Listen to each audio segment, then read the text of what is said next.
It's funny, right? Like back in '68 when LBJ said he wasn't running again, everybody's like, "Whoa, hold on, what's happening?" Yeah. And it feels like, I don't know, we're kind of back there in 2025 with Biden stepping aside.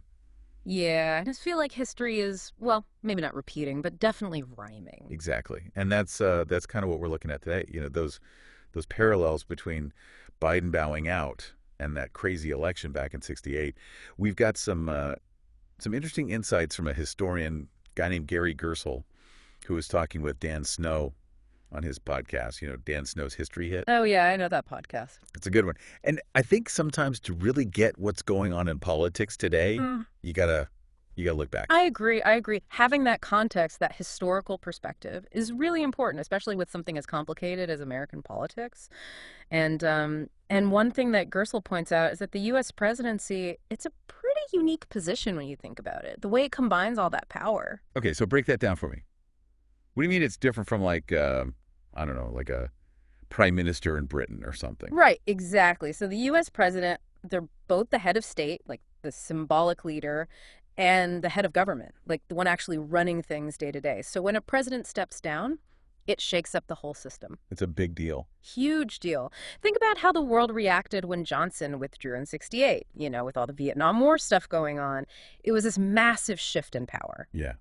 And now we're seeing something similar with Biden, right? Yeah. He's got pressure from inside his own party. His approval ratings are down, Mhm. but it's a lot later in the game than '68. It is much closer to the election. So it raises some interesting questions like who really gets to decide who the candidate is going to be these days? Because back then it sounds like it was all about those party bosses, the big shots making deals in those smoke-filled rooms Gersel talks about. Like, did regular voters even have a say? Well, before 1968, conventions were more about, yeah, those backroom deals, and they were about showing unity. You had these powerful guys, these state party bosses who controlled how the delegates voted, and a lot of times they'd wait till the convention itself to actually choose the nominee.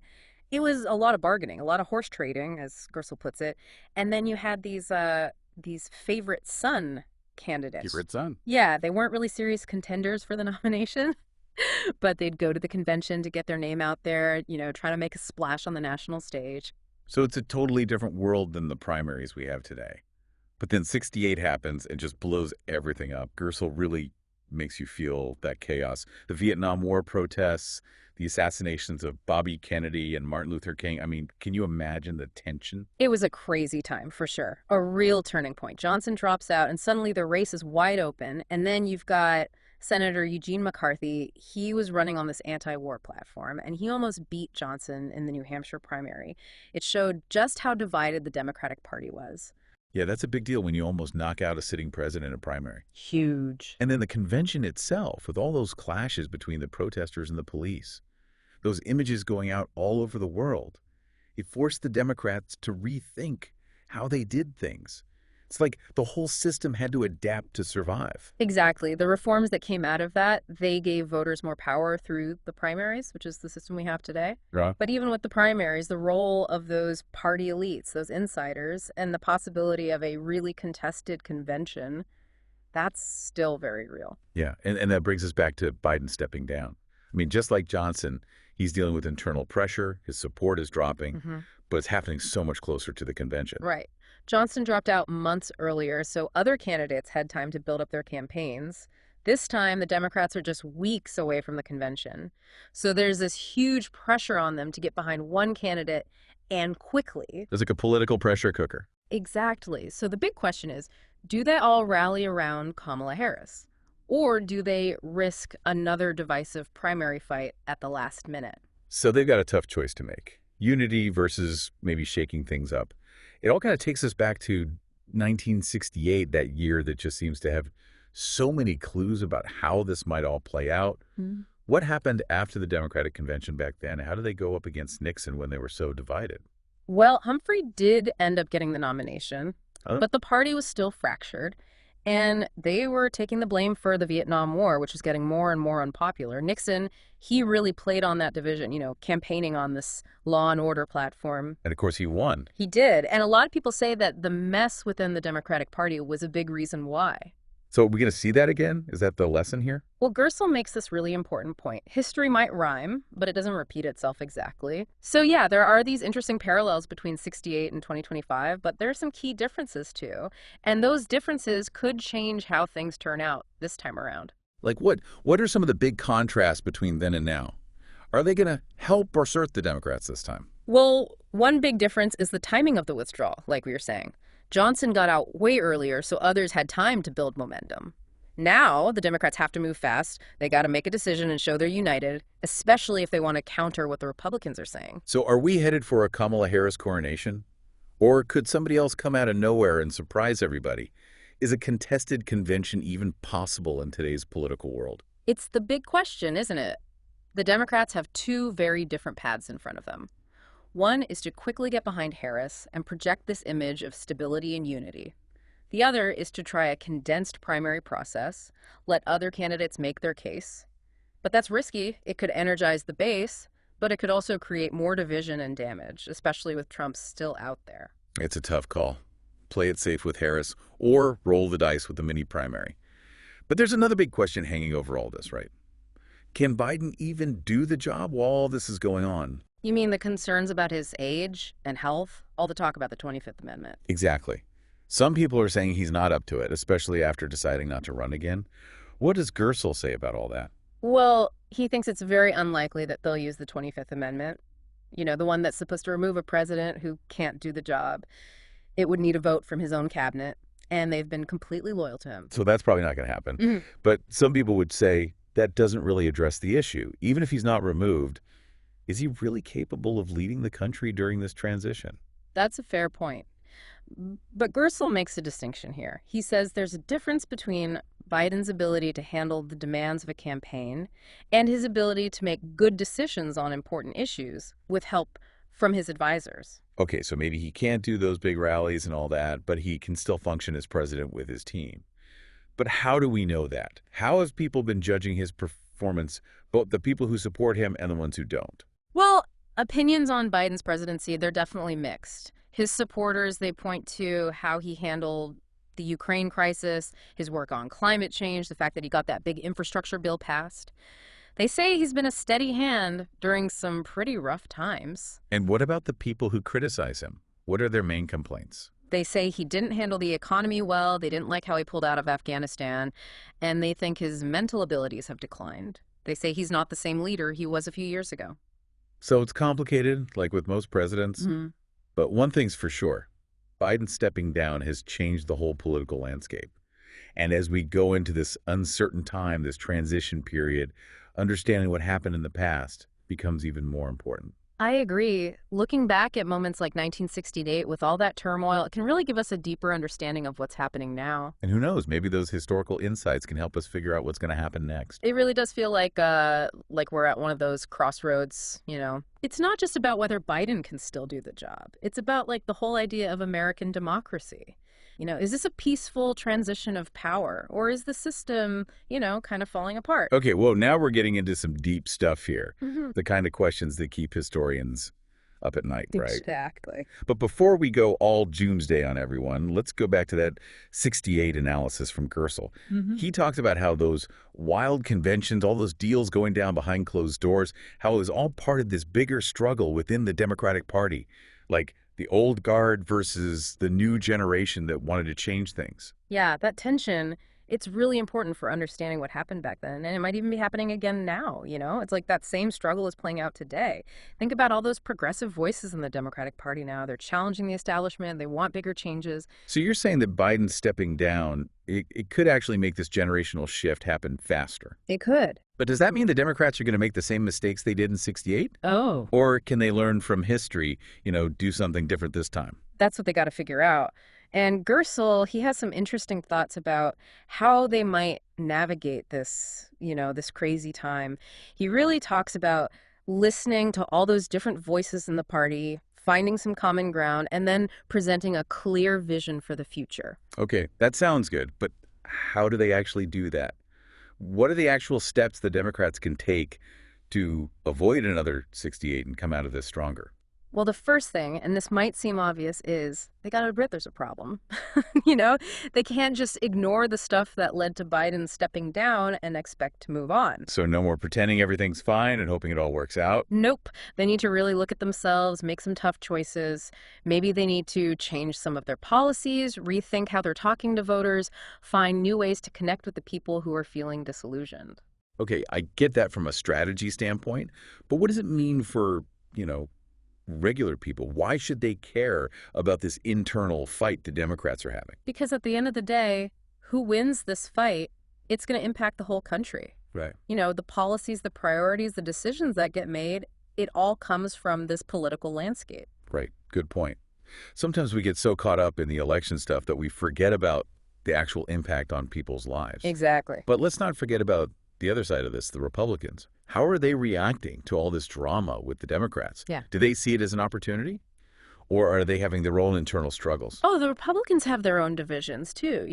After Trump, the party's still figuring things out. You've got some who love his style and others who are trying to make it fit with traditional Republican values. So it's like this tug of war on both sides. Yeah. With different groups fighting for control. Pretty much. In the middle of all this, we've got this big election coming up. What are the big things that are going to determine who wins the White House this time? Well, the economy is always a big one. People tend to vote for the party in power if they're doing okay financially. So how the economy's doing, inflation, jobs, all that's going to be really important during the campaign. But it's not just about the numbers, is it? There are those hot button issues that get people fired up, like abortion, gun control, immigration.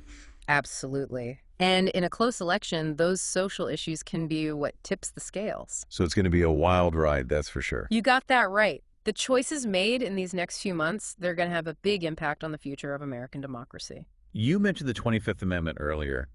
Kersel didn't think it would be used with Biden. But can we talk more about that? Like, has it ever been used before?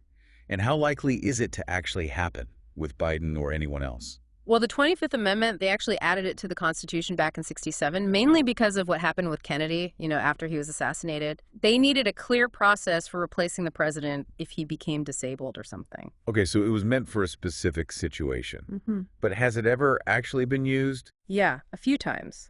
The most famous example is when Reagan had surgery back in '85. He temporarily gave his power to the vice president, George H.W. Bush.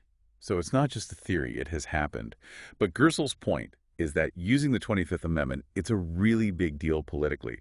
The cabinet and the vice president would have to vote for it, and it would probably cause a huge legal and political battle. Oh, yeah, for sure. It's Yeah. not something you do lightly, and no president wants to go through that. But even if they don't use the 25th Amendment, it brings up a bigger question. Like, how much do we have a right to know about a president's health? Where's the line between privacy and the public's right to know, especially when the president's health is kind of a national security issue? That's a tough one. There's no easy answer. If the president's incapacitated, it could have a huge impact on the whole world. But presidents deserve some privacy, and it's not always right to dig into their medical history. It's a balancing act. It is, and even in times of crisis, we've seen how people in power tend to prioritize strategy over being transparent, like with FDR hiding how sick he was in '44. And in today's political climate, it's even harder to talk about these sensitive topics in a reasonable way. It really is. But that doesn't mean we should just give up. We need to find a way to balance those concerns about the president's health with his right to privacy. It's a conversation we got to have. Yeah, I agree. Back in '68, those images of the clashes in Chicago, they really changed how people saw the Democrats. It makes you think about how the media has changed since then. How has that impacted our political conversations? Oh, the media is totally different now than it was in '68. Back then, you had 3 main TV networks and a few big newspapers. Now it's 24/7 news, cable news, social media, just a constant stream of information. It's information overload, and it's not just the amount of information, it's also how it's presented. Yeah. We live in this world of echo chambers and filter bubbles where people are mostly seeing stuff they already agree with. Yeah, exactly. And that's a problem for our political conversations. It's harder than ever to talk to people who disagree with you. People are retreating into their own corners, and it's making everyone more polarized and distrustful. So how do we break out of these echo chambers? How do we have those important conversations about the future of our democracy? How do we make sure the media is helping us learn and debate instead of just making things worse? That's the challenge. And it's not just up to the media, it's on all of us. We need to be more careful about what we're reading and watching, be willing to listen to people who challenge our views, and get our news from different sources. So we need to be smarter about how we get our information and be more willing to talk to people who think differently. But we also need to demand more from the media. We need to hold them accountable for reporting the news accurately and fairly. I totally agree. The media plays a huge role in shaping public opinion and making sure our democracy works. And maybe if we understand how the media's changed and what problems it's facing, we can be better at consuming news and being engaged citizens. We've been talking a lot about the big players in all this, presidents, party leaders, the media. But what about regular people? How are all these events affecting their lives, their hopes, their fears? For a lot of Americans, all this stuff is causing a lot of anxiety. The political world feels unstable and unpredictable. And it's not just about politics, right? It's about the economy, Hmm. healthcare, education, climate change, all the stuff that affects our daily lives. Exactly. And when people feel like things are out of control, it can make them scared and angry. So how do we bridge that gap between the politicians and the everyday experiences of regular people? How do we make sure they're being heard and their problems are being addressed? That's the big question. And it means we have to change our political culture. We need to stop seeing it as us versus them and start working together. So instead of treating politics like a battle, it's about finding common ground and solving problems together. Right. And that's not just on the politicians, it's on all of us.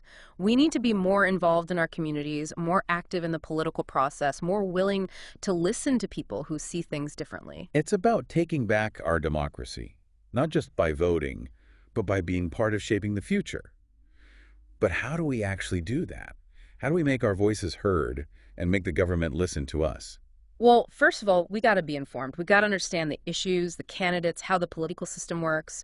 We got to be smart about the news we consume and be able to talk to people who disagree with us respectfully. So we need to educate ourselves and have constructive conversations, but we also need to hold our elected officials accountable. We need to tell them what's important to us and make sure they're representing us. Exactly. Vote. Contact your representatives. Go to protests. Support organizations and candidates you believe in. It's about showing up, speaking out, and making sure we're noticed. It's about reclaiming our power as citizens and demanding a government that actually represents us. But we also have to remember that democracy is a work in progress. It takes constant effort and involvement. Well said. We're all responsible for it. Okay, we've talked about a lot, from those historical connections to the political stuff and those big questions about where our democracy's headed. But before we wrap up this part, I want to go back to something Gersel said about the role of money in politics. In those smoke-filled rooms he talks about, it seems like it was all about powerful people using their money to control things. So how has that changed since then? What kind of impact does money have on our elections now? Oh, the influence of money in politics has gotten way bigger since 1968. We've got PACs, super PACs, all these shadowy groups with tons of money. They can pour huge amounts of cash into elections, and nobody really knows where it's coming from or who's behind it. It sounds like this secret world of political influence, where money talks and regular people don't have a voice. That's a good way to put it. And it's a problem for democracy. It gives wealthy people and special interests way too much power. So how do we fix that? How do we make sure our elections are decided by the people, not by whoever has the most money? That's the million-dollar question, right? We need to do a bunch of things. Change campaign finance laws, make sure everything's transparent, give regular people more of a say. It's about getting rid of the influence of big money and making sure everyday people have more power in our democracy. But it's also about realizing that money's just one part of the problem. We have to deal with things like gerrymandering, voter suppression, and the fact that people don't trust our institutions anymore. You're right. We need a fairer system that represents everyone equally. Well said. We've talked about those interesting similarities between Biden's decision in the 1968 election, looked at the historical context, the political side of things, and those big questions about what's next for American democracy.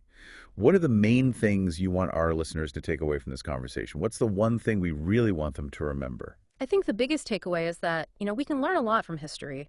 When we see those patterns from the past, it helps us understand what we're dealing with now and make better choices for the future.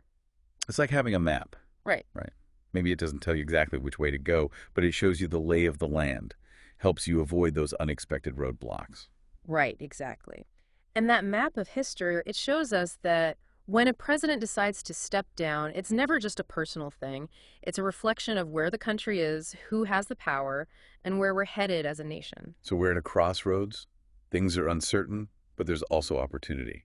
And as we move forward, we got to remember that the decisions we make now, they're going to have a lasting impact on American democracy. That's a good point. And it goes back to something we talked about earlier, those challenges that American democracy is facing. Gersel mentioned those smoke-filled rooms, the influence of the media, the power of money.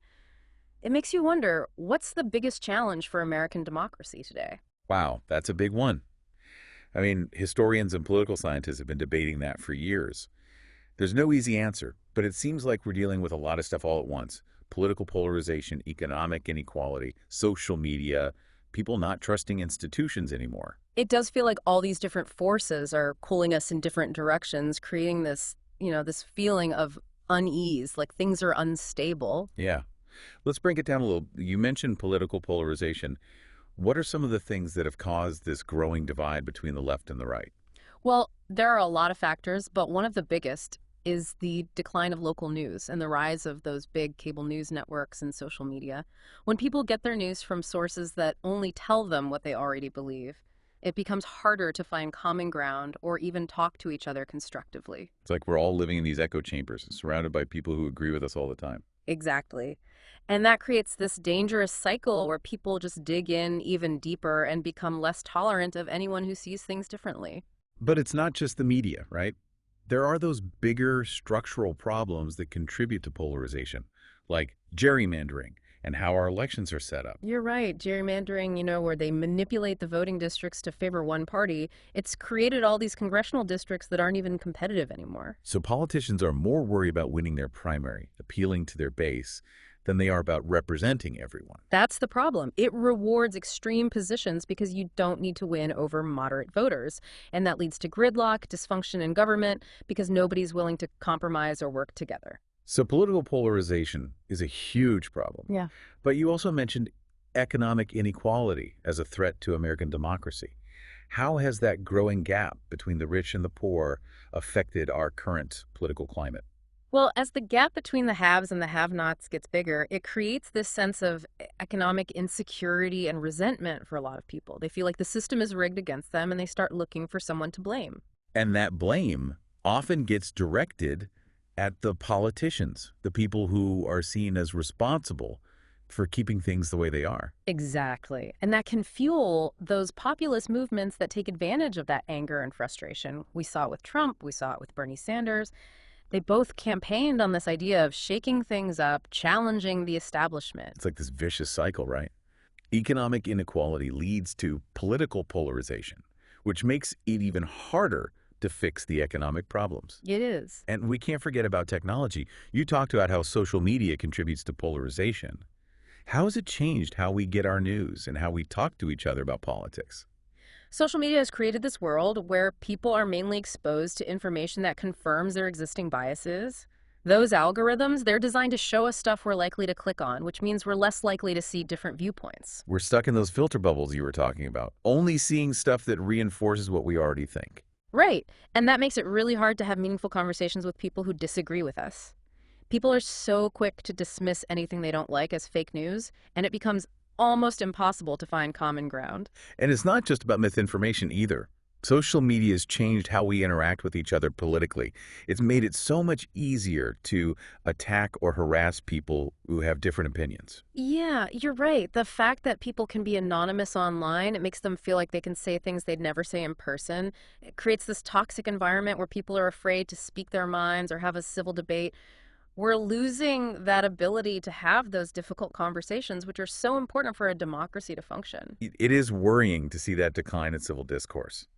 But are there any bright spots? Is anyone trying to fix these problems and make our democracy stronger? Of course, there are lots of groups and individuals out there working to promote civil discourse, fight misinformation, and reform our electoral system. People are starting to realize that we need to find ways to bridge those divides and create a more inclusive and equitable society. So it's not hopeless. We can still turn things around. Absolutely. But it's going to take work from all of us. We need to be willing to have those tough conversations, listen to each other, and work together to find solutions. Well said. We've talked about some of the big challenges facing American democracy, but we've also seen some of the efforts to address them. It's a good reminder that democracy is something we have to keep working on. It needs our attention and our participation. Well, we've covered a lot of ground in this deep dive. From Biden's decision to those echoes of 1968, from the influence of money to those really big questions about the future of American democracy. If you enjoyed this deep dive, don't forget to subscribe for more conversations about the forces shaping our world. Until next time, keep questioning, keep learning, and keep working towards a better future.